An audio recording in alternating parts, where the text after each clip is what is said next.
Hi, this is Zeke Torres, and thanks for continuing to be interested in Git.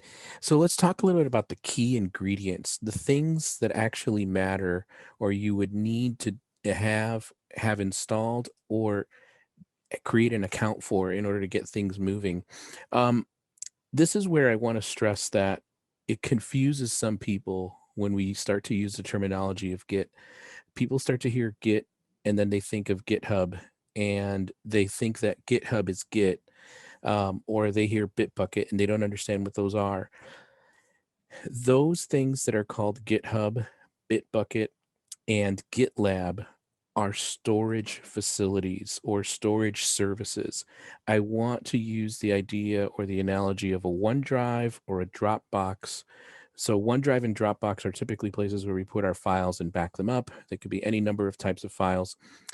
But GitHub, Bitbucket, and GitLab are designed with features and services to help us manage our Git repositories. Now, we want to put our Git repositories in a place that is secure, that has the right features. And so these services will hold those repositories for us. We can manage them there, and we can also delegate or include others to participate with what we're doing. Now, what I'm about to say is also a recommendation, but at some point in some organization that you're in as an employee or as a team participant, they might already have an account.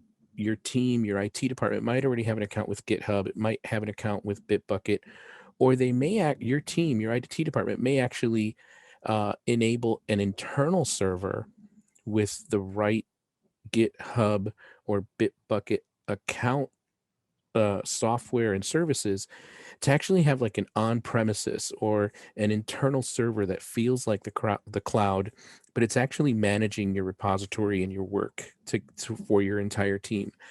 So some companies like to do that because it gives them more control and more safety to do that as like a private cloud for their work, for their code. But if you're an individual person working on your own code, there are a lot of great choices between these three main service providers that are very useful to start to get to practice with your Git repositories in your own code.